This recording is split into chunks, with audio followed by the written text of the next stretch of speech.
Black Clover ആനിമിയിലെ ചില powerful characters ചില സീക്രട്സുകൾ hold ചെയ്യുന്നുണ്ട്.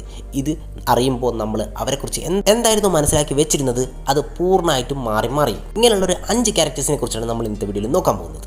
അതുപോലെ തന്നെ സ്പോയിലർ അലർട്ട് തന്നില്ല എന്നും പറയണ്ട. ഈ ലിസ്റ്റിൽ 5th പ്ലേസിൽ വരുന്നത് നമ്മുടെ ഡോർത്തി ആൻസ്വർത്ത് എന്ന് പറയുന്ന ആ വിച്ചാണ്. ഈ ക്യാരക്ടറിനെ സ്റ്റോറിയിൽ ആദ്യം ഒരു ക്യാപ്റ്റനായിട്ടാണ് ഇൻട്രൊഡ്യൂസ് ചെയ്തിരുന്നതെങ്കിലും പിന്നീട് വിച്ച് ഫോറസ്റ്റിൽ നിന്നുള്ളൊരു വിച്ചാണെന്ന് റിവീൽ ചെയ്യാണ് ഉണ്ടായത്. 4th പ്ലേസിൽ വരുന്നത് നമ്മുടെ നാക്ട് ആണ്. നാക്ട് നമ്മുടെ ബ്ലാക്ക് ബുൾസിൻ്റെ വൈസ് ക്യാപ്റ്റനാണ്.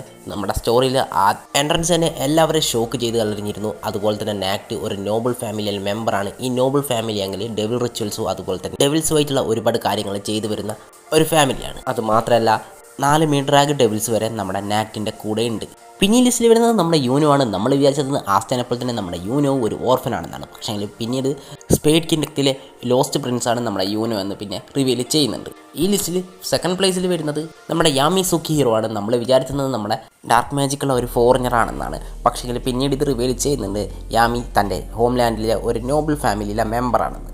പിന്നെ ഈ ലിസ്റ്റിൽ ലാസ്റ്റ് പ്ലേസിൽ വരുന്നത് നമ്മുടെ ജൂലിയസ് ആണ്, വിസാർഡ് കിങ്. ജൂലിയസും നമ്മുടെ യാമിനെ പോലെ തന്നെ ഒരു ഫോറിനറാണ്. എല്ലാവരും പറയുന്നത് നമ്മുടെ ജൂലിയസോ ഒരു നോബിൾ ഫാമിലി മെമ്പറാണെന്ന് തന്നെയാണ്. പക്ഷേ മാങ്കയിൽ ഇതിനെക്കുറിച്ച് കൃത്യമായിട്ട് ഒന്നും തന്നെ പറയുന്നില്ല. അപ്പോൾ ഇവരൊക്കെയാണ് ഞാൻ പറഞ്ഞ ക്യാരക്ടേഴ്സ്. ഇവരെക്കുറിച്ച് നിങ്ങളുടെ അഭിപ്രായം എന്താണ് നിങ്ങൾ കമൻറ്റ് ചെയ്യുക. ഈ റിവീലേഷൻസ് ഒക്കെ നിങ്ങൾക്ക് ഷോക്കിംഗ് ആയിരുന്നു കൂടി ഒന്ന് കമൻറ്റ് ചെയ്യുക. സോ വീഡിയോ ഇഷ്ടമായിട്ടുണ്ടെങ്കിൽ ചാനൽ സബ്സ്ക്രൈബ് ചെയ്യാൻ മറക്കണ്ട.